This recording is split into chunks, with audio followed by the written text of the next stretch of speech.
संसद के विशेष सत्र पर कांग्रेस के सवालों पर केंद्रीय मंत्री प्रहलाद जोशी ने किया पलटवार। कहा, कांग्रेस ने जिस परंपरा का पालन किया, हम भी उसी का पालन कर रहे हैं।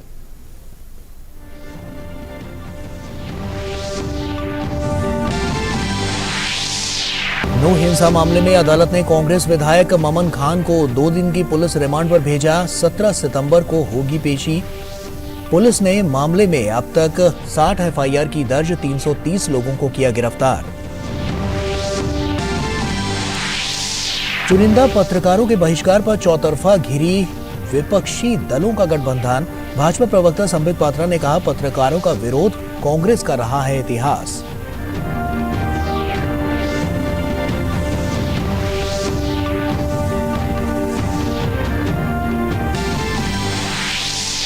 राजस्थान में डीजल पर बढ़े वैट पर भाजपा हुई आक्रामक। केंद्रीय मंत्री अनुराग सिंह ठाकुर ने कहा, भाजपा शासित राज्यों में वैट हुआ कम। कांग्रेस की नीतियों के चलते राजस्थान में 300 पेट्रोल पंप हुए बंद।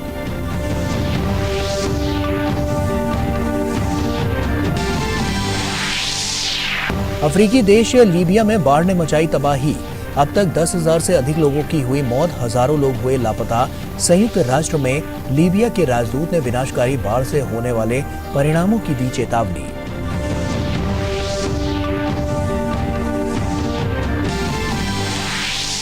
एशिया कप के सुपर 4 के अंतिम मैच में भारतीय टीम का बांग्लादेश से मुकाबला जारी। बांग्लादेश को लगे शुरुआती झटके।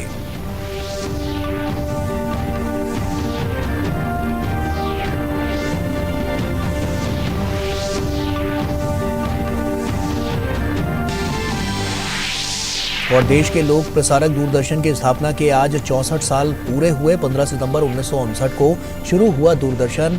दशकों से लोगों का करता आ रहा है मनोरंजन।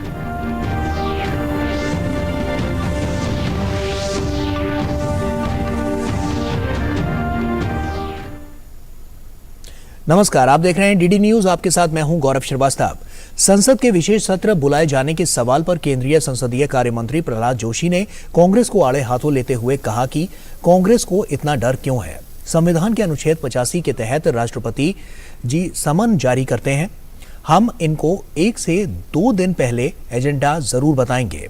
केंद्रीय मंत्री ने कहा कि कांग्रेस पार्टी ने जिस परंपरा का पालन किया और जो कानून का प्रावधान है, हम भी उसी का पालन कर रहे हैं। क्या उठा रहे सवाल तो उठा रहे, एजेंडा नहीं दिया है। एजेंडा तो कानून में, संविधान में यही प्रावधान है। और इससे पहले भी 52 में इलेक्शन हुआ, उसके बाद जो कुछ भी सेशन बुलाया गया है, सेशन जब बुलाते हैं एजेंडा नहीं सर्कुलेट होता है। एजेंडा 2 दिन 1 दिन पहले बीएसी या all party meeting, business advisory committee और ऑल पार्टी मीटिंग बुला के हम उनको कहते हैं हमारा गवर्नमेंट आइटम ऐसा ऐसा है। ये तो हमने नहीं किया, कांग्रेस के कालखंड में भी वही हुआ है। ये कांग्रेस को इतना डर क्यों हो रहा है, इतना वो क्यों इतना डिस्टर्ब हो गया है, इसका कोई ज़रूरत नहीं है। जब सेशन बुलाता है, कॉन्स्टिट्यूशन के आर्टिकल 85 के अनुसार राष्ट्रपति जी जब समन्स इशू करते हैं, उसके बाद 1 या 2 दिन पहले हम एजेंडा जरूर बताएंगे इन लोगों को। और वहीं स्वच्छ ऊर्जा को लेकर नई दिल्ली में आयोजित एक कार्यक्रम को संबोधित करते हुए केंद्रीय मंत्री पीयूष गोयल ने कहा कि वैश्विक अर्थव्यवस्था में भारत नवीकरणीय ऊर्जा के क्षेत्र में काफी महत्वपूर्ण भूमिका निभा सकता है। उन्होंने कहा कि नई दिल्ली G20 साझा घोषणा पत्र में भी स्वच्छ और किफायती ऊर्जा को लागू करने पर अधिक ध्यान केंद्रित किया गया है। We are really looking at integrating India in the global economy, and the renewable energy sector is a very, very important stakeholder in any future plans that India is preparing to become an international and internationally relevant country. In the G20 outcome document and the New Delhi Declaration, there was a great deal of focus on implementing clean, sustainable, just, affordable and inclusive energy transition. And I think all of you are stakeholders in this journey of energy transition. और वहीं केंद्रीय आवासन एवं शहरी कार्य मंत्री हरदीप सिंह पुरी ने लेह में हुए इंडियन स्वच्छता लीग से जुड़े लोगों से संवाद किया। कार्यक्रम में केंद्रीय जल शक्ति मंत्री गजेंद्र सिंह शेखावत के साथ ग्रामीण विकास मंत्री गिरिराज सिंह भी मौजूद रहे। हरदीप सिंह पुरी ने कहा कि 15 अगस्त 2014 को पीएम ने कहा था कि हम लोग महात्मा गांधी को सच्ची श्रद्धांजलि तभी दे पाएंगे जब ये देश खुले में शौच से मुक्त होगा। आज देश खुले में शौच से मुक्त है। हम कचरे के ढेरों को कम कर रहे हैं। उन्होंने कहा कि स्क्रैप बेचकर 600 करोड़ रुपए कमाए हैं और इतना ही खर्च चंद्रयान पर हुआ है। अगले 15 दिन में हेरिटेज साइट से सार्वजनिक स्थलों पर सफाई अभियान चलेगा। 2014 में जब माननीय प्रधानमंत्री जी ने दायित्व संभाला था, उस समय देश भर में शायद 15-16% ही वेस्ट जो है रिप्रोसेस होता था। आज हम उसको लेके कहीं 76% तक शायद पहुंच गए हैं। तो हम तो ये चाहेंगे कि जैसे हमारे सारे राज्य हैं वहां पे सेग्रीगेशन होनी चाहिए 100%, और वेट वेस्ट से कंपोस्ट बनाने में भी मैं समझता हूं इसमें कोई मुश्किल नहीं होनी चाहिए। उसको टू क्रिएटेड इनटू वेल्थ वो भी होना आसानी से हो सकता है। और वहीं भाजपा नेता संबित पात्रा ने कहा कि कांग्रेस नेता सैफुद्दीन सोज की आतंकियों से बातचीत और उनके मन को पढ़ने की सलाह निंदनीय और शर्मनाक है। उनका ये बयान कांग्रेस पार्टी की आतंकवादी हितैषी मानसिकता का परिचय कराता है। उन्होंने कहा कि जब हमारे वीर जवानों की अंतिम यात्रा चल रही है उस समय ऐसे बयान देना न केवल अनुचित है बल्कि दुखद भी है। सैफुद्दीन सोज जो कांग्रेस के दिग्गज नेता है, जिन्होंने जम्मू कश्मीर को लेकर पहले अपने किताब में कश्मीर को लेकर प्लेबिसाइट होना चाहिए, कश्मीर अलग होना चाहिए, इस प्रकार के बयान भी दिए हैं। उन्होंने आज कहा है कि आतंकवादी के मन के अंदर, आतंकवादी के दिमाग में क्या चल रहा है, हिंदुस्तान का यह फर्ज है कि हिंदुस्तान ये जाने। आर्मी के चीफ को सड़क का गुंडा कहती है कांग्रेस, और आतंकवादी के मन को पढ़ने के लिए प्रयास करना चाहिए। इस बयान की हम निंदा करते हैं। बिहार के शिक्षा मंत्री चंद्रशेखर को भी उनकी रामचरितमानस पोटेशियम साइनाइड है टिप्पणी को लेकर संबित पात्रा ने आड़े हाथों लिया है और उन्होंने कहा कि INDI गठबंधन के सभी लोग हिंदू धर्म के लिए जहर से भरे हुए हैं। ये उनके सभी बयानों में झलकता है। उनका कहना है कि रामचरितमानस पोटेशियम साइनाइड है, इसमें करोड़ों लोगों की श्रद्धा निहित है। वो चंद्रशेखर जी हैं शिक्षा मंत्री बिहार के। उन्होंने आज श्री रामचरितमानस को पोटेशियम साइनाइड बता दिया कि ये पोटेशियम साइनाइड है। एक शब्द नहीं निकल रहा है इनके मुंह से किसी के, ये लिस्ट जारी करने वालों के। या आप इस मंत्री को आप बॉयकॉट करेंगे या नहीं करेंगे? राहुल बाबा, जहां भी फॉरेन कंट्री में है जवाब दीजिए। या आपने पत्रकारों को तो बॉयकॉट कर दिया। ये जो चंद्रशेखर जी हैं जो कह रहे हैं कि रामचरितमानस ये पोटेशियम साइनाइड है, ये जहर है, आप में हिम्मत है उस पॉलिटिकल पार्टी को और उसके इस नेता को बॉयकॉट कर सकते हैं क्या? सैफुद्दीन सोज जो बोल रहा है आतंकवादियों के मन के अंदर क्या चल रहा है उसे हमें पढ़ने की आवश्यकता है। इस सैफुद्दीन सोज को राहुल गांधी, सोनिया गांधी बॉयकॉट करने की हिम्मत रखते हैं क्या? हिम्मत है तो दिखाइए। संबित पात्रा ने कहा कि बीजेपी नेता ने कहा कि पत्रकारों का विरोध करना कांग्रेस का पुराना इतिहास रहा है। उन्होंने कहा कि 15 सितंबर को अंतर्राष्ट्रीय लोकतंत्र दिवस के दिन घमंडिया गठबंधन द्वारा पत्रकारों के विरोध का सर्कुलर जारी करना पत्रकारिता का विरोध है। 15 सितंबर है। 15 सितंबर यानी अंतर्राष्ट्रीय लोकतंत्र दिवस। आज के दिन जिस प्रकार का एक सर्कुलर ये इंडिया अलायंस या घमंडिया अलायंस कह लीजिए उन्होंने जारी किया है और कुछ पत्रकारों का नाम, बकायदा नाम लिखकर जारी किया है। ये हिंदुस्तान के लोकतांत्रिक इतिहास में पहले कभी नहीं हुआ था कि इस प्रकार पत्रकारों के नाम के साथ कि हम उन्हें बॉयकॉट कर रहे हैं एक सर्कुलर जारी किया जाए। ये पत्रकारिता का विरोध है और इंटरनेशनल डेमोक्रेसी डे में कहीं ना कहीं ये दिखाता है कि कुछ ऐसे दल आज भी हिंदुस्तान में हैं जो पहले भी लोकतंत्र पर विश्वास नहीं करते थे और आज भी लोकतंत्र और लोकतांत्रिक प्रक्रियाओं पर विश्वास नहीं रखते हैं। भाजपा नेता संबित पात्रा ने कांग्रेस नेता राहुल गांधी और सोनिया गांधी पर हमला बोलते हुए कहा कि पत्रकारों के बाइकआउट की जो सूची कांग्रेस और विपक्षी गठबंधन की लोकतंत्र के चौथे स्तंभ के प्रति नफरत दर्शाता है। राहुल गांधी जी से मैं सवाल पूछना चाहता हूं, लिस्ट तो आपने जारी की है, क्या यह लिस्ट मोहब्बत की दुकान की लिस्ट है? सामान नफरत का और दुकान मोहब्बत का, ऐसा तो कभी नहीं हो सकता। You have shown your contempt against media. Hindustan के लोकतंत्र में जो चौथा स्तंभ है, the fourth pillar of Indian democracy, that is media. Media के प्रति जिस प्रकार का नफरत आपने प्रदर्शित किया है, मैं आपसे पूछना चाहता हूं, क्या यह मोहब्बत की दुकान है? कदाचित नहीं।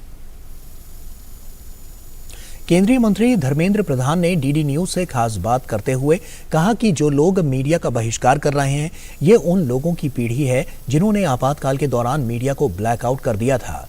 ये लोग सच्चाई से डरे हुए हैं। प्रधानमंत्री के विरोध के नाम पर ये भारत का विरोध कर रहे हैं। प्यार की बजाय ये लोग नफरत फैला रहे हैं। ये लोग देश की जनता के जनादेश की निंदा कर रहे हैं। हमारे साथ कोलकाता में शिक्षा मंत्री धर्मेंद्र प्रधान है। हम बात करेंगे कुछ ऐसे इशू पर जो आज पूरे देश में चर्चे पर है। धर्मेंद्र जी, पहले तो जो सवाल आपको मैं पूछना चाहूँगा कि कल एक बैठक में हम लोगों ने अचानक देखा कि कुछ पत्रकार कुछ लोगों ने उनको बहिष्कार करने की बात की है। देखिए, मोहब्बत की दुकान चलाने वाले लोग वास्तविक नफरत की गोडाउन के मालिक बन चुके हैं। उसकी वो पुड़िया बिक्री कर रहे हैं नफरत की। समाज में समालोचना, आलोचना, क्रिटिसिज्म ये डेमोक्रेसी की एक प्रमुख शर्त है। जो लोग तानाशाह है स्वभाव से, जो लोग सामंतवादी है, जो लोग आलोचना को सहन नहीं कर पाते, असहिष्णु है, उन्होंने कल घमंडिया गठबंधन के लोगों ने कुछ पत्रकार मित्रों को एलानिया बॉयकॉट किया है। जिनको देश ने बॉयकॉट किया है, जिनको देश ने रिजेक्ट किया है, वे लोग सच को बॉयकॉट किया है। करे कोई आपत्ति नहीं है, लेकिन उसके कारण सच छुप नहीं सकता है। लेकिन मैं इसमें एक बात कह रहा हूँ कि अगर 1975-77 की बात करें, कभी इस तरह से घोषणा करके, कभी इस तरह से कोई विज्ञप्ति जारी करके किसी का बॉयकॉट मीडिया का खास तौर से ये देश में कभी हुआ नहीं। ये प्रेसिडेंस रहेगा। उनसे क्या अपेक्षा करे? जिन्होंने प्रेस फ्रीडम को कर्व किया था, जिन्होंने प्रेस पे अंकुश लगाया था, उन दिनों में प्रेस ने ब्लैकआउट किया था, खाली छोड़ दिया था, ब्लैक कलर में छपा दिया था। तब जो लोग उसको किए थे, आज उन्हीं के खानदान के लोग, वही लोग आज फिर उसको पीछे दरवाजे से करना चाहते हैं, नोटिस लगा के करना चाहते हैं। मानसिकता समान है।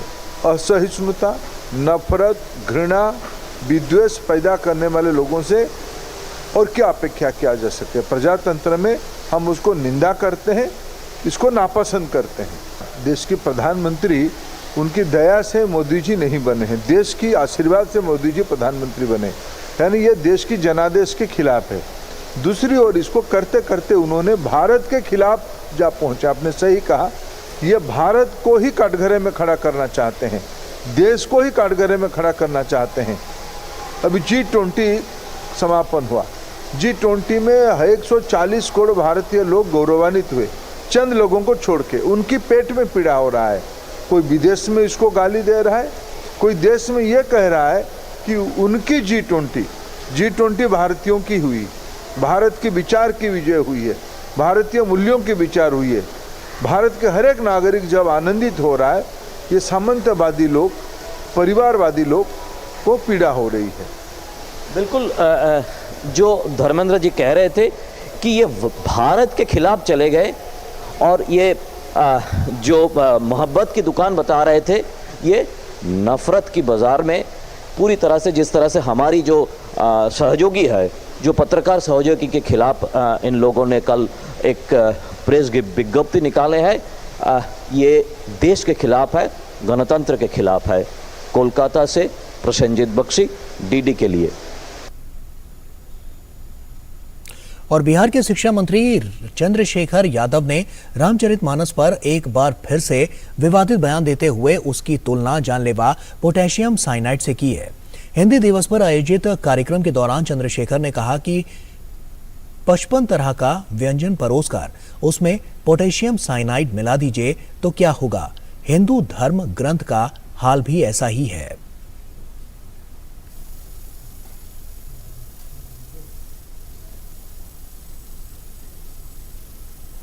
बिहार के मंत्री चंद्रशेखर के रामचरितमानस में पोटेशियम साइनाइड है वाले बयान पर केंद्रीय मंत्री नित्यानंद राय ने कहा कि मैं उनसे कहना चाहता हूं कि एक अच्छा गुरु रख लें, रामायण की प्रत्येक पंक्ति को पढ़ें, प्रत्येक शब्द के भाव को जानें और फिर रामायण महाभारत पर टिप्पणी करें।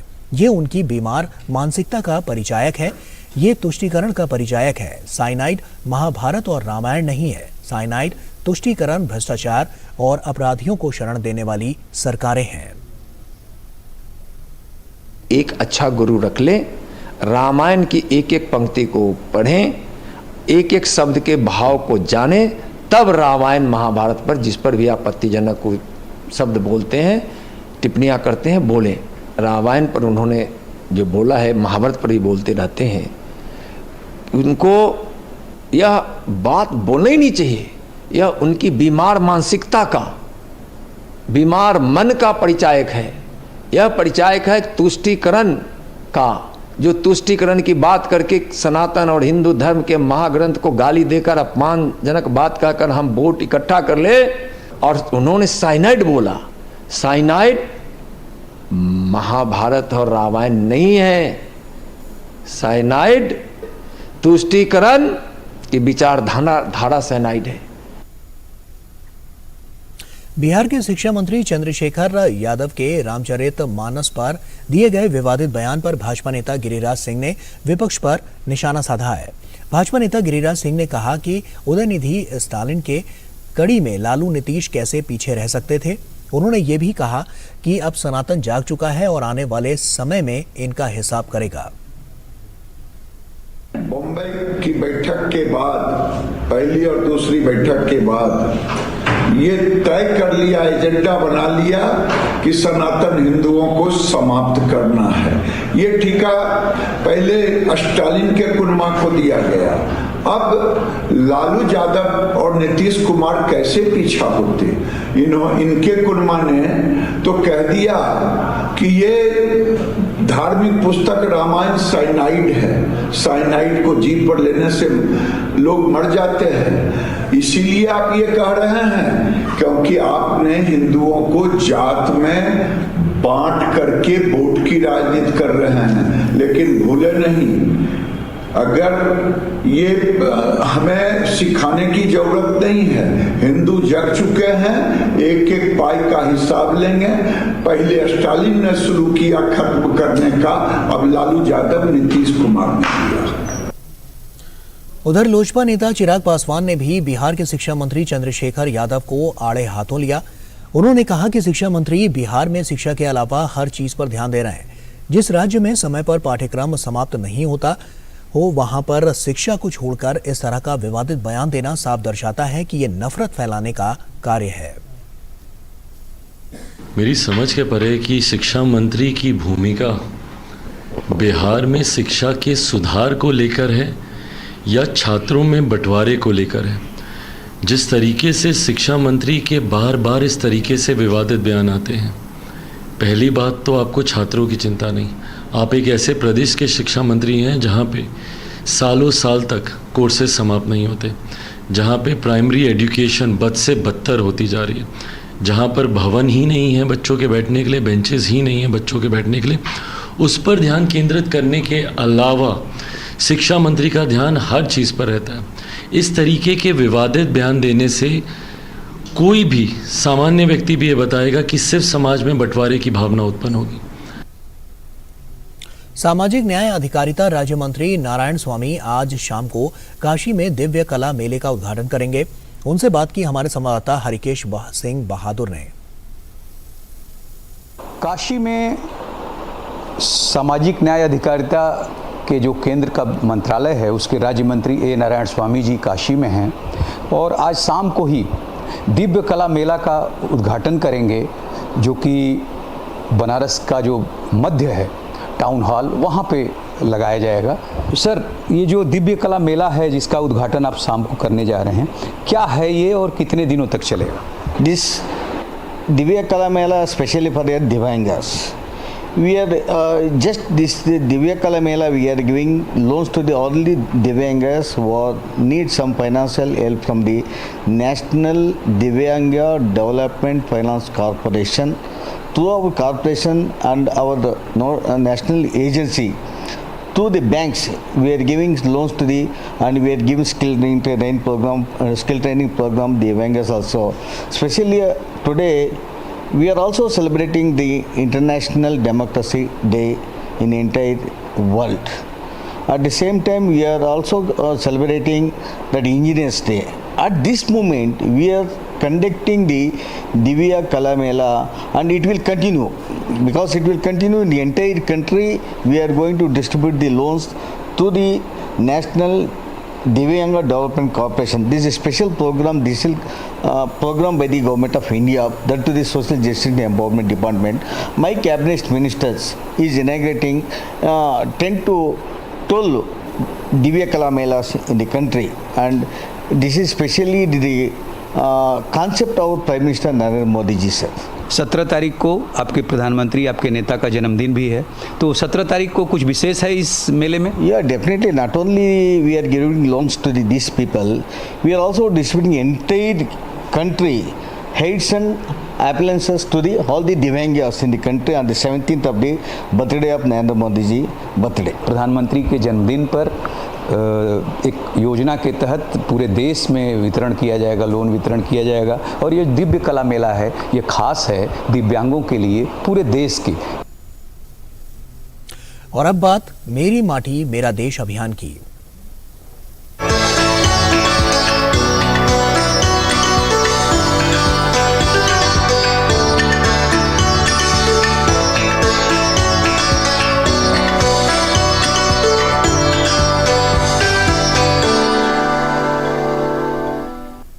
देश के लिए अपने प्राणों का बलिदान करने वाले वीरों को श्रद्धांजलि देने के लिए 9 अगस्त 2023 को एक राष्ट्रव्यापी अभियान मेरी माटी मेरा देश शुरू किया गया। यह अभियान आजादी का अमृत महोत्सव का समापन कार्यक्रम है, जो 12 मार्च 2021 को शुरू हुआ और पूरे भारत में 2 लाख से अधिक कार्यक्रमों में व्यापक जन भागीदारी देखने को मिली। इस अभियान में स्वतंत्रता सेनानियों और सुरक्षा बलों को समर्पित शिलाफलकम की स्थापना जैसे कार्यक्रमों के साथ साथ पंचप्रण प्रतिज्ञा, वसुधा वंदन, वीरों का वंदन पहल के माध्यम से हमारे बहादुरों के वीरतापूर्ण बलिदानों का सम्मान किया गया। मेरी माटी मेरा देश अभियान का पहला चरण व्यापक पहुंच और बड़ी संख्या में जनभागीदारी के साथ अभूतपूर्व रूप से सफल साबित हुआ। अब तक 36 राज्यों, केंद्र शासित प्रदेशों में 2.33 लाख से अधिक शिलाफलकम बनाए जा चुके हैं। अब लगभग 4 करोड़ पंचप्रण प्रतिज्ञा वाली सेल्फी वेबसाइट पर अपलोड की जा चुकी है। देश भर में वीरों के लिए 2 लाख से अधिक सम्मान कार्यक्रम आयोजित किए गए हैं। वसुधा वंदन थीम के तहत 2.36 करोड़ से अधिक स्वदेशी पौधे लगाए गए हैं और 2.63 लाख अमृत वाटिकाएं बनाई गई हैं। अब यह अभियान देश भर में अमृत कलश यात्राओं की योजना के साथ अपने दूसरे चरण में प्रवेश करने के लिए पूरी तरह से तैयार है।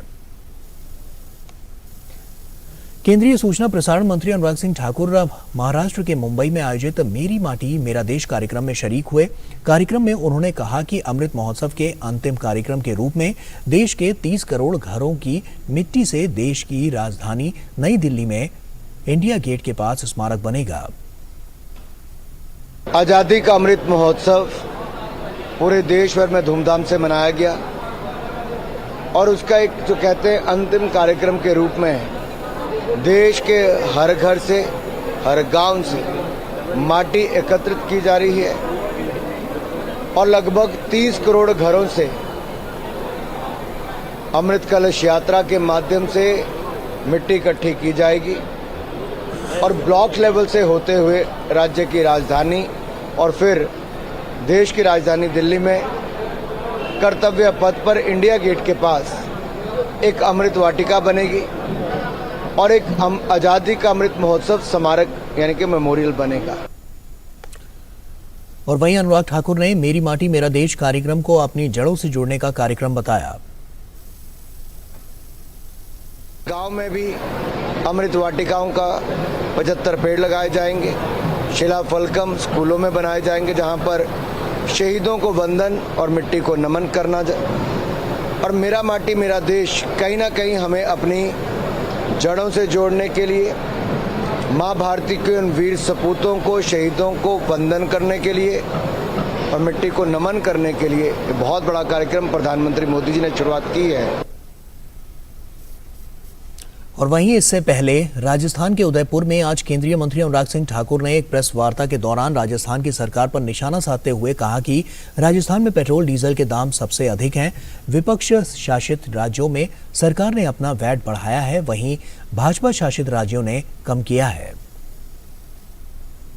विपक्ष शासित राज्यों में राज्यों की सरकारों ने अपना वैट बढ़ा दिया, भाजपा शासित राज्यों ने कम किया, केंद्र की सरकार ने कम किया, लेकिन राजस्थान में कांग्रेस की सरकार में देश का सबसे ज्यादा महंगा पेट्रोल डीजल यहां पर मिलता है। कम से कम 300 ऐसे पेट्रोल पंप होंगे जो बंद हुए सीमा पर ही। क्यों हुए? ये राजस्थान की सरकार ने यहां पर महंगाई देने का काम किया है। केंद्रीय ऊर्जा मंत्री आर.के. सिंह ने आरई विनिर्माण में आत्मनिर्भर भारत और ऊर्जा संक्रमण निवेश मॉनिटर में डैशबोर्ड पर CII-DY रिपोर्ट जारी की है। आर.के. सिंह ने कहा है कि आने वाले समय में हम सबसे बड़ी अर्थव्यवस्था होंगे और इसके लिए बहुत अधिक ऊर्जा की आवश्यकता होगी। हम ग्रीन हाइड्रोजन के लिए बड़े पैमाने पर काम कर रहे हैं। We'll make green hydrogen and we'll use that as storage, and if the cost comes to 6 rupees, we are in business. My average price in the exchange in the past couple of months has been rupees 8. So if you are making round the clock energy at rupees 6, you are in business, and that's what the future is. The future is going to be renewable. Haryana के नूह हिंसा मामले में फिरोजपुर झिरका से कांग्रेस विधायक मामन Khan engineer को नूह court ने 2 दिन की पुलिस रिमांड पर भेज दिया है। इससे पहले आधा दर्जन से अधिक गाड़ियों के काफिले के साथ मामन खान को CJM कोर्ट नूह की अदालत में पेश किया गया। कांग्रेस विधायक मामन खान की पैरवी के लिए ताहिर हुसैन रुपैडिया, ताहिर हुसैन देवला और रमजान चौधरी एडवोकेट सहित कई सीनियर अधिवक्ता मौजूद रहे। कोर्ट परिसर को छावनी में तब्दील कर दिया गया था। और वहीं इससे पहले नूह हिंसा मामले पर ताज़ा जानकारी देते हुए नूह के SP नरेंद्र बिजारनिया ने बताया था कि मामले में अब तक 60 FIR दर्ज की गई है और 330 लोगों को गिरफ्तार किया है। सोशल मीडिया से हिंसा भड़काने को लेकर 11 लोगों के खिलाफ मुकदमे दर्ज हुए हैं और 5 लोग गिरफ्तार हुए हैं। उन्होंने कहा कि जांच में पाया गया है कि कुछ यूट्यूब और टेलीग्राम चैनल ऐसे हैं जिनका कनेक्शन सीमा पार से है। इनका किसी भी अप्रिय घटना में हिंसा भड़काने का काम होता है। जो नगीना के बड़कली चौक पे जो वायलेंस हुई थी, उसमें कुछ लोगों की पूछताछ में टेक्निकल साक्ष्यों के आधार पर अब तक की जो इन्वेस्टिगेशन हुई है उसमें विधायक का नाम आया था, तो इनको आज नियमानुसार गिरफ्तार किया गया है। अभी तक की जो इन्वेस्टिगेशन है उसमें ये शामिल जो तथ्य आए हैं वो उसमें ये शामिल है। सोशल मीडिया पर कुछ लड़के मल्टीपल सोशल मीडिया ग्रुप पे लड़के आपस में जुड़े हुए थे। कुछ जो पिछले दिनों आपराधिक घटनाएं हुई थी उनकी वजह से दोनों समुदायों में भी आपस में काफ़ी कुछ तनाव था, तो कुछ लोगों ने इस तनाव में ही लोगों को उकसाने का काम किया है। उन सभी लोगों के खिलाफ कानूनी कार्रवाई की जा रही है। अब तक इसमें 60 FIR दर्ज की जा चुकी हैं, 330 लोग इसमें अरेस्ट हुए हैं और social media monitoring cell state level पे भी और डिस्ट्रिक्ट लेवल पे भी इसकी मॉनिटरिंग कर रही है। और वहीं नूह के DC धीरेन्द्र खड़गता ने कहा है कि अप्रिय घटना ना हो इसलिए हमने धारा 144 लागू की है। हमने इंटरनेट भी बंद करने के आदेश दिए हैं। हमने लोगों से अपील की है कि वे जुम्मे की नमाज घर में ही अदा करें। जैसे ही स्थिति सामान्य होगी हम ढील दे देंगे। जैसे कि हमें आशंका है कि कहीं ना कहीं किसी तरह की कोई अप्रिय घटना ना हो, इसीलिए ध्यान में रखते हमने धारा 144 कल से लगा दी और ये अभी टिल फर्दर ऑर्डर्स तक रहेगी। साथ ही साथ हमने इंटरनेट बैन करने के लिए भी ऑर्डर्स करवाए हैं और इसमें 2 दिन तक इंटरनेट बैन रहेगा, 15 और 16 तारीख तक। और हम चाह रहे हैं कि लोगों से भी हमने अपील की है कि क्योंकि आज जुम्मा है, जुम्मे की जो नमाज है वो आप घर से ही अदा करें। जैसे ही हमें लगता है कि जो स्थिति वापस नॉर्मल की तरफ आएगी, हम वापस ये चीज़ अपने नॉर्मल व्यवस्था में आ जाएगी। और वहीं जम्मू कश्मीर के अनंतनाग जिले के कोकेरनाग के घने जंगलों में चल रही मुठभेड़ में 2 और सैनिक घायल हो गए हैं। आतंकवादियों की खोज के लिए मंगलवार की देर रात सेना और पुलिस द्वारा संयुक्त अभियान शुरू किया गया था। चिनार कोर के general officer commanding lieutenant general Rajiv Ghai और विक्टर फोर्स के GOC major general Balbir Singh operation की बारीकी से निगरानी कर रहे हैं। आतंकवादियों के नाश के लिए सशस्त्र बलों ने अपने आतंकवाद विरोधी प्रयासों को तेज कर दिया है और अत्याधुनिक हथियार और उपकरण तैनात किए हैं। अपनी सटीकता और मारक क्षमता के लिए जाने जाने वाले हेरॉन ड्रोन की तैनाती के साथ ऑपरेशन अब 40 घंटे से आगे बढ़ गया है। दिल्ली शराब घोटाला मामले में BRS MLC की कविता को सुप्रीम कोर्ट से राहत मिली है। सुप्रीम कोर्ट ने ED के समन के खिलाफ BRS MLC की कविता की याचिका पर सुनवाई 26 सितंबर तक के लिए स्थगित कर दी है। दरअसल ED ने 26 सितंबर तक उनके खिलाफ समन को टाल दिया है। इस मामले को लेकर ED ने सुप्रीम कोर्ट से कहा है कि वो के कविता को 26 सितंबर तक उसके सामने पेश होने के लिए जोर नहीं देंगे। ED ने इससे पहले मार्च में तेलंगाना के मुख्यमंत्री KCR की बेटी के कविता से पूछताछ की थी।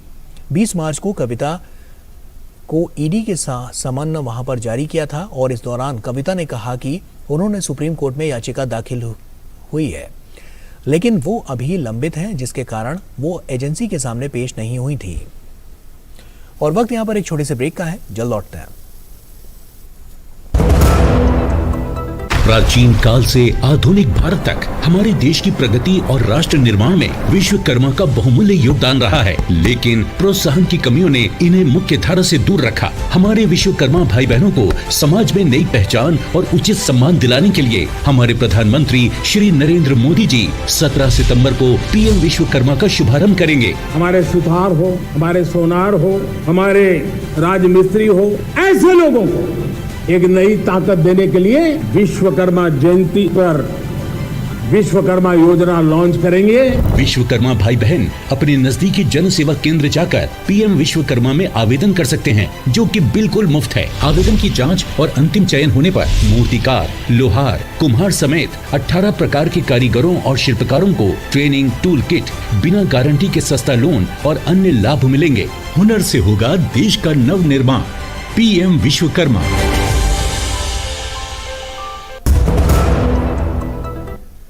सनातन धर्म के खिलाफ उदयनिधि के बयान को लेकर चेन्नई के वकील B जगन्नाथ ने सुप्रीम कोर्ट में याचिका दाखिल कर उदयनिधि के खिलाफ FIR दर्ज करने की मांग की है। DMK नेता और तमिलनाडु सरकार में मंत्री उदयनिधि ने सनातन धर्म की तुलना डेंगू मलेरिया से की थी।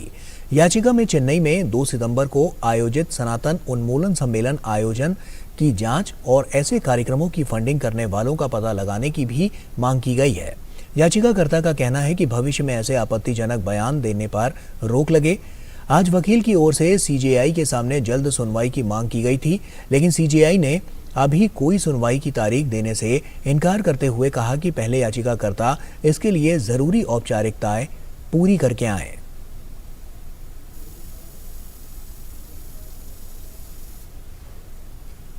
उत्तर प्रदेश के मुख्यमंत्री योगी आदित्यनाथ ने लखनऊ में ISA स्टील इंफ्राबिल्ड समिट 2023 को संबोधित किया। कार्यक्रम को संबोधित करते हुए मुख्यमंत्री योगी आदित्यनाथ ने कहा कि देश की आबादी का हर 5वां व्यक्ति उत्तर प्रदेश में रहता है। प्रदेश की राजधानी लखनऊ को हमने प्रदेश के पूर्वी अंचल से जोड़ने के लिए कार्यक्रम को आगे बढ़ाया है। कि देश की आबादी का हर 5वां व्यक्ति उत्तर प्रदेश में निवास करता है। 25 करोड़ की एक बड़ी आबादी के साथ उत्तर प्रदेश देश का सबसे बड़ा न केवल उपभोक्ता बाजार है, बल्कि सबसे बड़ा श्रम बाजार भी उत्तर प्रदेश है। उत्तर प्रदेश के अंदर विगत 6 वर्ष के अंदर इंफ्रास्ट्रक्चर के लिए जो कार्य हुआ है आप सबके सामने है। अब लखनऊ से अगर किसी को पटना जाना हो तो आज के दिन पे मात्र 5 घंटे में वो पटना की यात्रा पूरी कर सकता है। अगर दिल्ली से किसी को पटना जाना हो तो 9 से 10 घंटे के अंदर वो पटना जा सकता है एक्सप्रेस हाईवे से। और वहीं उत्तर प्रदेश के ग्रेटर नोएडा में आम्रपाली बिल्डर्स की निर्माणाधीन साइट पर लिफ्ट गिर गई। लिफ्ट गिरने से 4 लोगों की मौत हो गई और 5 की हालत गंभीर बताई जा रही है। हादसे पर जिलाधिकारी मनीष वर्मा ने कहा कि घायलों का इलाज जिला अस्पताल में किया जा रहा है। मौके पर टीम मौजूद है, घटना की जांच की जा रही है। दोषियों के खिलाफ सख्त से सख्त कार्रवाई की जाएगी। यहाँ पे जिला अस्पताल वहाँ के जो भी इंचार्ज थे उन्होंने पहुँचाया, उसमें से 4 लोगों की डेथ ऑलरेडी हो चुकी थी, 5 बहुत क्रिटिकल हैं, उनका इलाज चल रहा है। हम और सीपी मैम और सारी पूरी टीम यहाँ पे जिला अस्पताल में भी मौजूद है। साइट पे भी हमारे सारे ऑफिसर्स हैं और वहाँ पे कोई व्यक्ति और फंसा नहीं है। लॉ एंड ऑर्डर की भी ऐसी कोई स्थिति नहीं है। समुचित इलाज भी जो लोग घायल हैं उनको दिया जा रहा है और आगे जैसा होगा आपको अपडेट करेंगे। अभी पूरी घटना की जाँच हम लोग कर रहे हैं क्योंकि अभी तो बचाव कार्य चल रहा है ताकि हमारे जो लोग घायल हैं उनको इलाज मिल सके। इसमें जो भी दोषी होगा वो अभी हम लोग छानबीन करके उसके खिलाफ सख्त कार्रवाई करेंगे। जयपुर में जारी बाढ़ सुरक्षा पर 2 दिवसीय अंतर्राष्ट्रीय सम्मेलन का आज दूसरा और अंतिम दिन है। राजस्थान अंतर्राष्ट्रीय सेंटर में जल शक्ति मंत्रालय सहित कई निजी संस्थाओं, उद्योगों और शिक्षण संस्थानों ने अपनी प्रदर्शनी लगाई है। इस प्रदर्शनी का जायजा लिया हमारे संवाददाता चंद्रशेखर ने। बांध सुरक्षा को लेकर एक अंतर्राष्ट्रीय सम्मेलन चल रहा है और उस पर कई सारे जो विभाग हैं जल शक्ति मंत्रालय के, उनकी अपने अपनी एक प्रदर्शनी भी लगी हुई है। हम इस वक्त पहुंच चुके हैं केंद्रीय सामग्री एवं अनुसंधान शाला में और यहाँ पर हमारे साथ समीर व्यास जी हैं जो कि वैज्ञानिक हैं और वो स्टॉल को देख रहे हैं। सर, क्या आपने जो पूरा स्टॉल में जो लगाया हुआ है तो क्या क्या उपलब्धियाँ हैं और क्या क्या आप चीज़ दिखा रहे हैं? ये केंद्रीय मृदा एवं सामग्री अनुसंधान शाला, ये नई दिल्ली में जल शक्ति मंत्रालय के अधीनस्थ हमारा एक प्रयोगशाला है, संस्थान है, जो भारत सरकार की नदी घाटी परियोजनाएं हैं उनसे संबंधित जितने भी हमारी बांध हैं, नहरें हैं, हाइड्रो पावर जल विद्युत परियोजनाएं हैं, उन सब में जो इन्वेस्टिगेशन होती है कंस्ट्रक्शन मटेरियल की या शुरुआती नदी घाटी परियोजनाओं की, उसमें हम लोगों के जो क्वालिटी कंट्रोल और इनिशियल जो फील्ड और लेबोरेटरी इन्वेस्टिगेशन है मटेरियल्स का, उसमें हम लोग कंसल्टेंसी प्रदान करते हैं और साथ में अनुसंधान भी हम लोग करते हैं। जो आपने बताया यहाँ पर कि एक प्रोजेक्ट बनाया हुआ है, तो क्या साइंटिफिक तरीके से आप उसको मैनेज करने की कोशिश करते हैं? बैग्स, ये जियोसिंथेटिक मटेरियल जो आजकल पॉलीमरिक मटेरियल आपने देखा हो, रेत के बोरे कई बार जो है गांव वाले कई नहरों के तटबंध टूटते हैं तो वहां लगा देते हैं। तो ये मटेरियल की जो टेस्टिंग है, ये जो जियो बैग्स आते हैं उसमें woven, non woven, polymeric materials हैं, तो अलग अलग मटेरियल्स की टेस्टिंग भी हमारे पास होती है कि वो कितना टाइम तक या किस स्ट्रेंथ पे वो काम कर सकते हैं। तो उस हिसाब से जैसी जरूरत है उस हिसाब का हम सॉल्यूशन प्रोवाइड करते हैं उसके लिए। इसके अलावा जितने भी ये आप गैबियंस देख रहे हैं, कई बार आपने देखा होगा जो लैंडस्लाइड्स होती हैं उनमें तारों की सहायता से उसको अलग अलग प्रोटेक्शन दिए जाते हैं। तो इन सब मटेरियल की जो स्ट्रेंथ प्रॉपर्टीज हैं कि वो मटेरियल्स वहां पे सस्टेन करेगा या नहीं करेगा, उन सब की विस्तार से हमारे पास प्रयोगशाला में तकनीकी सुविधाएं हैं जिससे हम उसकी ड्यूरेबिलिटी को सुनिश्चित कर सकते हैं। साहब, और कौन कौन सी टेक्निक्स अभी यूज हो रही हैं या फिर कौन से अनुसंधान अभी किए जा रहे हैं बांध सुरक्षा को लेकर? बांध सुरक्षा में अभी विशेषकर अगर आप देखेंगे तो जो ड्रिप परियोजना है जिसमें हम पुराने जो हमारे बांध हैं उनको हम किस तरीके से रिपेयर और रिहेबिलिटेट कर सकते हैं, तो उसमें नए नए मटेरियल्स और पॉलीमेरिक और पोजोलरिक मटेरियल जैसे इपॉक्सीज है, पॉलीयूरेथीन है और भी कई प्रकार के पॉलीमेरिक मटेरियल है जिससे हम उन बांधों की जो कंक्रीट संरचनाएं हैं या जो पुरानी हो चुकी है उसको किस तरीके से हम और सुदृढ़ कर सकते हैं। हमारे साथ आपने देखा कि समीर व्यास जी थे, उन्होंने कहा कि क्योंकि भारत दुनिया में बड़े बांधों के मामले में नंबर 3 पर आता है और ऐसे में जल संरक्षण को लेकर के बांध का जो सुरक्षा है उसको रखना बहुत इंपॉर्टेंट है और इसी के लिए तमाम ऐसी तकनीक है जो कि अपनाई जा रही है और इस कॉन्फ्रेंस में भी वो देखने को मिल रही है। कैमरामैन सौरभ शुक्ला और अपने सहयोगी विकी राजपूत के साथ चंद्रशेखर, डीडी न्यूज, जयपुर। और उधर राजस्थान में पेट्रोल पंप आज से पूरी तरह से बंद रहेंगे। प्रदेश में पेट्रोल डीजल की वैट की दरें पड़ोसी राज्य पंजाब के समान करने की मांग को लेकर पेट्रोल पंप आज पूरी तरह से बंद रहेंगे। बुधवार और गुरुवार को इस मांग को लेकर प्रदेश में सभी पेट्रोल पंपों ने 8 घंटे तक पेट्रोल पंप बंद रखे थे, लेकिन सरकार की ओर से वैट की दरों पर कोई निर्णय नहीं लिया गया। इसके बाद कल संगठन ने अनिश्चितकालीन बंद रखने का निर्णय लिया। राजस्थान पेट्रोलियम डीलर्स एसोसिएशन का कहना है कि पड़ोसी राज्य पंजाब में और राजस्थान में वैट की दरों में अंतर होने से राजस्थान के पेट्रोल पंप मालिकों को बहुत नुकसान हो रहा है। प्रधानमंत्री मत्स्य संपदा योजना के कार्यान्वयन के 3 वर्ष हो गए हैं। इस अवसर पर मत्स्य पालन, पशुपालन और डेयरी मंत्री पुरुषोत्तम रूपाला ने इंदौर में एक कार्यक्रम में मत्स्य पालन विभाग की 6 महीने लंबी पहुंच पहल मत्स्य संपदा जागरूकता अभियान की शुरुआत की। इस अभियान के अंतर्गत देश भर में इस साल सितंबर से फरवरी 2024 तक 108 मत्स्य किसान सम्मेलन आयोजित किए जाएंगे। इसका उद्देश्य योजना के बारे में संभावित लाभार्थियों को जागरूक करना है।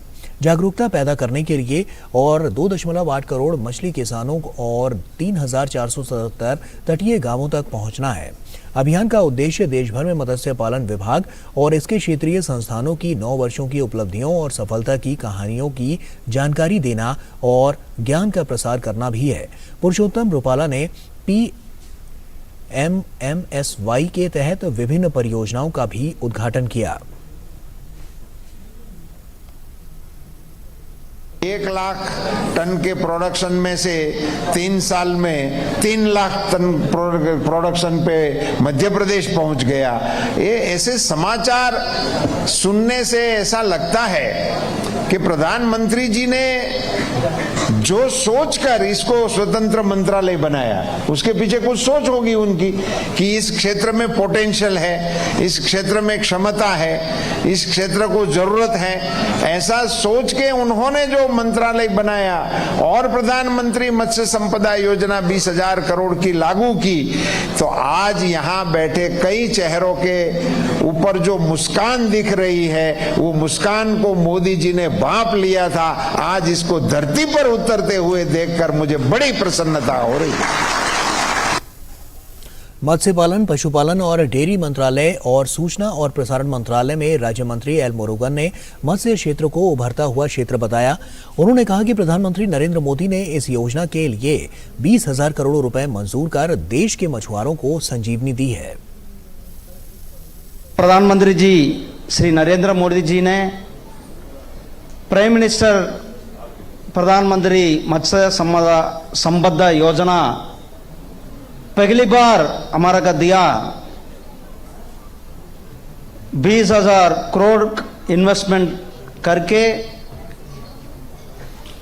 इस सेक्टर आगे बढ़ के आज दुनिया में हमारा मछुआरों, इंलैंड मछुआरों और मैरीन मछुआरों का हार्डवर्क लेके आज हमारा देश दुनिया का सामने फर्स्ट प्लेस में हमारा एक्सपोर्ट, हमारा रेवेन्यू बढ़ गया। इस सेक्टर ये सनराइज सेक्टर है। और प्रधानमंत्री नरेंद्र मोदी 17 सितंबर को सुबह करीब 11 बजे India international convention and expo centre Dwarka नई दिल्ली में विश्वकर्मा जयंती के अवसर पर पीएम विश्वकर्मा नाम से एक नई योजना लॉन्च करेंगे। पारंपरिक शिल्प में लगे लोगों को सहायता प्रदान करना प्रधानमंत्री का निरंतर फोकस रहा है। ये फोकस न केवल कारीगरों और शिल्पकारों को आर्थिक रूप से समर्थन देने की इच्छा से प्रेरित है, बल्कि स्थानीय उत्पादों, कला और शिल्प के माध्यम से सदियों पुरानी परंपरा, संस्कृति और विविध विरासत को जीवित और समृद्ध बनाए रखने की इच्छा से भी प्रेरित है। पीएम विश्वकर्मा योजना पर 13,000 करोड़ रुपए की लागत आएगी, जिसे केंद्र सरकार द्वारा पूरी तरह से वित्त पोषित किया जाएगा। योजना के तहत बायोमेट्रिक आधारित पीएम विश्वकर्मा पोर्टल का उपयोग करके सामान्य सेवा केंद्रों के माध्यम से विश्वकर्माओं का निःशुल्क पंजीकरण किया जाएगा। उन्हें पीएम विश्वकर्मा प्रमाण पत्र और आईडी कार्ड के माध्यम से मान्यता प्रदान की जाएगी। बुनियादी और उन्नत प्रशिक्षण से जुड़े कौशल उन्नयन, 15,000 रुपए का टूल किट प्रोत्साहन, पहली किश्त के रूप में प्रोत्साहन के लिए रियायती ब्याज दर पर 1 लाख रुपए तक जमानत की गारंटी के बगैर क्रेडिट सहायता और दूसरी किश्त के रूप में 2 लाख रुपए तक की क्रेडिट सहायता राशि प्रदान की जाएगी। डिजिटल लेन देन और विपणन सहायता के लिए 5% प्रोत्साहन राशि भी दी जाएगी। इस योजना का उद्देश्य गुरु शिष्य परंपरा या अपने हाथों और औजारों से काम करने वाले विश्वकर्माओं द्वारा पारंपरिक कौशल के परिवार आधारित अभ्यास को मजबूत और पोषित करना है। पीएम विश्वकर्मा का मुख्य फोकस कारीगरों और शिल्पकारों के उत्पादों और सेवाओं की पहुंच के साथ साथ गुणवत्ता में सुधार करना और ये सुनिश्चित करना कि वे घरेलू और वैश्विक मूल्य श्रृंखलाओं के साथ जुड़ सकें। ये योजना पूरे भारत में ग्रामीण और शहरी क्षेत्रों के कारीगरों और शिल्पकारों को सहायता प्रदान करेगी। विश्वकर्मा जयंती पर शुरू होने वाले केंद्र द्वारा चलाई गई पीएम विश्वकर्मा योजना का इंतजार गिरिडीह के नाई समाज से लेकर बेल्टिंग करने वाले सभी कामगारों को बेसब्री से है।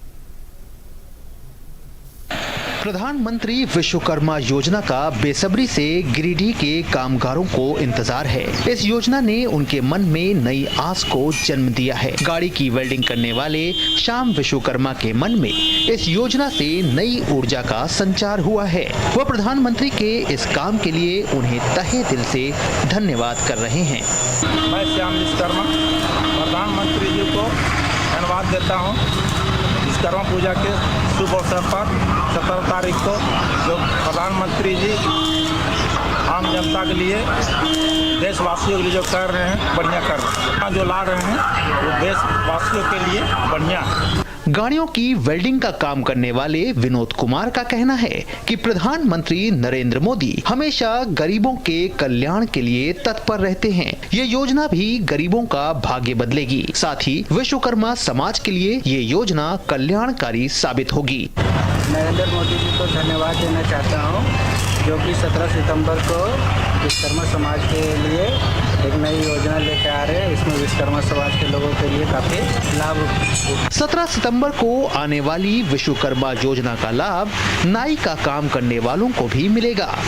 उनका कहना है कि इस योजना का फायदा ग्रामीणों को भी प्राप्त होगा। मोदी जी जो हमारे इस देश के प्रधानमंत्री, उसको सबसे पहले धन्यवाद देना चाहता हूं, जिन्होंने हमारे इस देश के लिए सोचा कि जो विश्वकर्मा योजना है उसके तहत जो 17 तारीख को आने वाली है उससे अनेकों लोगों को लाभ मिलेगी। इसके लिए मैं मोदी जी को तहे दिल से धन्यवाद देना चाहता हूं। इससे बहुत सारे ग्रामीण लोगों को भी लाभ मिलेगा।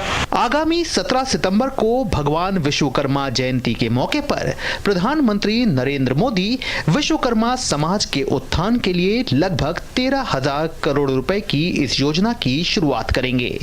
पीएम विश्वकर्मा का मुख्य फोकस कारीगरों और शिल्पकारों के उत्पादों और सेवाओं की पहुंच के साथ साथ गुणवत्ता में सुधार करना और ये सुनिश्चित करना है कि वे घरेलू और वैश्विक मूल्य श्रृंखलाओं के साथ जुड़ सकें। इस योजना का उद्देश्य गुरु शिष्य परंपरा या अपने हाथों और औजारों से काम करने वाले विश्वकर्माओं द्वारा पारंपरिक कौशल के परिवार आधारित अभ्यास को मजबूत और पोषित करना है। गिरिडीह से रमेश प्रभाकर की रिपोर्ट। और वहीं गेहूं की कीमतों में बढ़ोतरी को रोकने के लिए केंद्र सरकार ने बड़ा फैसला लिया है। सरकार ने गेहूं के स्टॉक की सीमा घटा दी है। स्टॉक सीमा को 3,000 टन से घटाकर 2,000 टन कर दिया गया है। सरकार का यह फैसला तत्काल प्रभाव से लागू भी हो गया है। आगामी त्योहारी सीजन के मद्देनजर सरकार ने यह फैसला किया है। बता दें कि 3 महीने पहले 12 जून को सरकार ने कारोबारियों के लिए गेहूं की स्टॉक सीमा को मार्च 2024 तक 3,000 टन कर दिया था, लेकिन सरकार ने पाया कि पिछले 1 महीने में NCDEX पर गेहूं की कीमतों में 4% की बढ़ोतरी हुई है और ये 2550 रुपए प्रति क्विंटल पर पहुंच गया है। जारी अधिसूचना के मुताबिक जिन व्यापारियों के पास लिमिट से ज्यादा स्टॉक मौजूद है, उन्हें नए आदेश के नोटिफिकेशन जारी होने के 30 दिन के भीतर स्टॉक को तय लिमिट के भीतर लाना होगा। देश में गेहूं की कमी पैदा न हो, इसके लिए केंद्र सरकार और राज्य सरकार स्टॉक लिमिट की मॉनिटरिंग करती रहेगी। साथ ही सरकार कीमतों पर काबू पाने के लिए कड़ी नजर बनाए रखने के साथ बाजार में उपलब्धता सुनिश्चित करेगी। आगे बढ़ते हैं। भारत के उपराष्ट्रपति 16 सितंबर 2023 को विज्ञान भवन नई दिल्ली में एक समारोह में संगीत नाटक अकादमी अमृत पुरस्कार प्रदान करेंगे। आजादी का अमृत महोत्सव के अवसर पर भारत के प्रदर्शन कला क्षेत्र के 75 वर्ष से अधिक आयु के 84 कलाकारों को संगीत नाटक अकादमी अमृत पुरस्कार प्रदान करेंगे। प्राप्तकर्ताओं का चयन अकादमी की सामान्य परिषद द्वारा किया जाता है, जिनमें प्रतिष्ठित संगीतकार, नर्तक, थिएटर कलाकार शामिल हैं। और आज दूरदर्शन की स्थापना के 64 साल पूरे हो रहे हैं। 15 सितंबर 1959 को शुरू हुआ दूरदर्शन दशकों से लोगों का मनोरंजन करता आ रहा है। आइए एक नजर डालते हैं दूरदर्शन के अब तक के सफर पर। दूरदर्शन का ये लोगो, सत्यम शिवम सुंदरम का मूल मंत्र और ये सिग्नेचर ट्यून आज भी करोड़ों दिलों में जिंदा है। भले ही आज टीवी चैनलों और कार्यक्रमों की बाढ़ आ गई हो, लेकिन दूरदर्शन की पहुंच का मुकाबला करना अभी भी किसी के बस की बात नहीं है। दूरदर्शन आज दुनिया के सबसे बड़े टेलीविजन नेटवर्क में से एक है। भारत में टेलीविजन के इतिहास की कहानी भी दूरदर्शन से ही शुरू होती है। 15 सितंबर 2023 को दूरदर्शन की स्थापना के 64 वर्ष पूरे हो गए हैं। दरअसल इसी दिन 1959 को प्रायोगिक तौर पर दूरदर्शन की शुरुआत की गई थी। आज दूरदर्शन 64 साल का हुआ। इस 64 साल में बहुत उपलब्धियां दूरदर्शन ने हासिल की हैं और भारत के कोने कोने में दूरदर्शन आज उपलब्ध है। अनेक मायनों में दूरदर्शन जो है वो पायनियर रहा, अग्रणी रहा, लेकिन टेक्नोलॉजी के साथ साथ दूरदर्शन लगातार हमेशा नए नए प्रकार से और नए आयाम स्थापित करके दर्शकों की सेवा करता रहा है। 1965 में ये एक सेवा बन गया जब दूरदर्शन ने देश की राजधानी नई दिल्ली और उसके आसपास के घरों के टेलीविजन सेट तक पहुंचने के लिए सिग्नल प्रसारित करना शुरू किया। 1972 तक दूरदर्शन की सेवाएं मुंबई और अमृतसर तक और फिर 1975 तक 7 अन्य शहरों तक बढ़ा दी गईं। 1 अप्रैल 1976 को ये सूचना और प्रसारण मंत्रालय में एक अलग विभाग बन गया। 1982 में दूरदर्शन के राष्ट्रव्यापी प्रसारण की शुरुआत हुई और एशियन गेम्स की पूर्व संध्या पर दूरदर्शन श्वेत श्याम से रंगीन हो गया। देश की कई पीढ़ियां दूरदर्शन देखकर बड़ी हुई हैं। जितनी बड़ी अपेक्षाएं होती हैं उतनी ही हम मेहनत करते हैं और उतने ही प्रयास के साथ में हम बेहतर कार्यक्रम लोगों तक प्रस्तुत करते हैं। तो चाहे एंटरटेनमेंट्स हो, चाहे स्पोर्ट्स हो, चाहे न्यूज़ हो, इन सभी माध्यमों में हम लोग लोगों तक नए नए कार्यक्रम लगातार लाते रहेंगे। अभी चंद दिनों पहले ही हम लोगों ने एक प्रायोगिक तौर पर डीडी स्पोर्ट्स का एक HD चैनल भी लॉन्च कर दिया है और अभी कुछ दिन बाद विश्व कप होने वाला है। तो एक ये नई चीज़ लोगों को और देखने को मिलेगी कि हाई डेफिनेशन में फ्री डिश के ऊपर में फ्री जो विश्व कप क्रिकेट है वो लोग देख सकेंगे। जहां तक समाचारों की विश्वसनीयता और लोक प्रसारक की भूमिका और मनोरंजन के माध्यम की बात है, दूरदर्शन का कोई मुकाबला नहीं है। रामायण, महाभारत, चित्रहार, रंगोली, हम लोग, बुनियाद, कृषि दर्शन से पुराने दौर के कार्यक्रमों से लेकर आज के समय में राष्ट्रीय और अंतर्राष्ट्रीय घटनाओं की हाईटेक कवरेज की बात हो, दूरदर्शन सभी आयु वर्ग के लोगों का पसंदीदा प्रसारण माध्यम बना हुआ है। जहां तक स्वास्थ्य, शिक्षा और महिला सशक्तिकरण जैसे विषयों पर कार्यक्रमों का सवाल है, ये देश के सामाजिक आर्थिक ताने बाने को समृद्ध बनाने में भी बड़ा योगदान कर रहा है। कोविड लॉकडाउन के दौरान दूरदर्शन ने दर्शकों की संख्या के मामले में नए रिकॉर्ड बनाए। स्वतंत्रता दिवस समारोह हो या गणतंत्र दिवस परेड, दूरदर्शन के प्रसारण का कोई जवाब नहीं। G20 शिखर सम्मेलन की सबसे शानदार कवरेज भी दूरदर्शन ने ही की। दूरदर्शन ने अकेले हमें इतना कुछ दिया है कि आज के 100 चैनल मिलकर भी नहीं दे सकते। इसकी विश्वसनीयता ही इसकी USP है। दूरदर्शन ने समय के साथ नई प्रौद्योगिकी को अपनाया है। डिजिटल प्लेटफॉर्म पर भी दूरदर्शन ने तेजी से जगह बनाई है। ब्रेकिंग न्यूज देने की होड़ के दौर में भी दूरदर्शन ने सटीक, विश्वसनीय और ताजा जानकारी देने की अपनी परंपरा को कायम रखा है। 64 साल का लंबा सफर तय करते हुए दूरदर्शन आज दुनिया के सबसे बड़े लोक प्रसारकों में से एक बन चुका है और राष्ट्र निर्माण में अहम भूमिका निभा रहा है। Bureau report, DD news. और वहीं दूरदर्शन आज अपना 64वां स्थापना दिवस मना रहा है। 15 सितंबर 1959 को शुरू हुआ दूरदर्शन के सफर पर भारतीय टेलीविजन का चेहरा दूरदर्शन के पूर्व समाचार एंकर और मेट्रो की आवाज शम्मी नारंग से बात की हमारी सहयोगी रेशमा फारूकी ने। 80 और 90 की दशक का एक ऐसा चेहरा जिसे आज भी हम सुनना चाहते हैं, आज भी हम पहचानना चाहते हैं। बात कर रही हूँ आपके साथ दूरदर्शन के एक ऐसे चेहरे की जिसने अपनी एक अलग पहचान बनाई है। जी हाँ, शम्मी नारंग की। और आज भी आप उन्हें मेट्रो में सुनते हैं, बल्कि उन्हें मेट्रो की आवाज़ कहा जाता है। आज दूरदर्शन का स्थापना दिवस है। आइए इस मौके पर उनसे बात करते हैं। नमस्कार सर। धन्यवाद रेशमा। जी हाँ, सिर्फ आपको ही नहीं बल्कि सभी दूरदर्शन के दर्शकों को 64वें स्थापना दिवस की बहुत बहुत शुभकामनाएं। बल्कि स्थापना दिवस कहना थोड़ा गलत होगा, मजबूत स्थापना दिवस की शुभकामनाएं।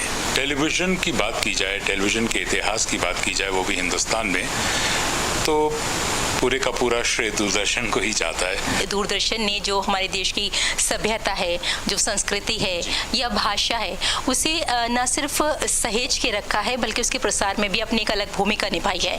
इसमें सिर्फ दूरदर्शन का नाम आता है। इसीलिए दूरदर्शन को ब्रॉडकास्टिंग का इंस्टीट्यूशन कहा जाता है आज भी।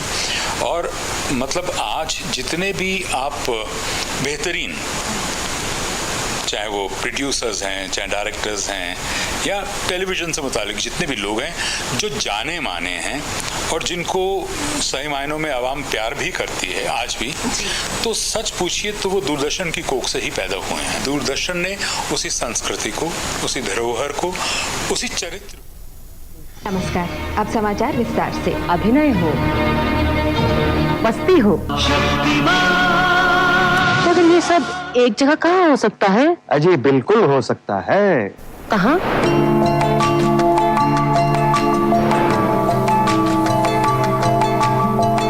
ये रिश्ता बिल्कुल वैसा ही है कि जैसे अगर आप बंगाल की खाड़ी में जाके, जहाँ पे गंगा जी बहुत बड़ा डेल्टा बनाती हैं, आप उनसे पूछेंगे कि गंगोत्री से आपका रिश्ता क्या है। क्या बात है।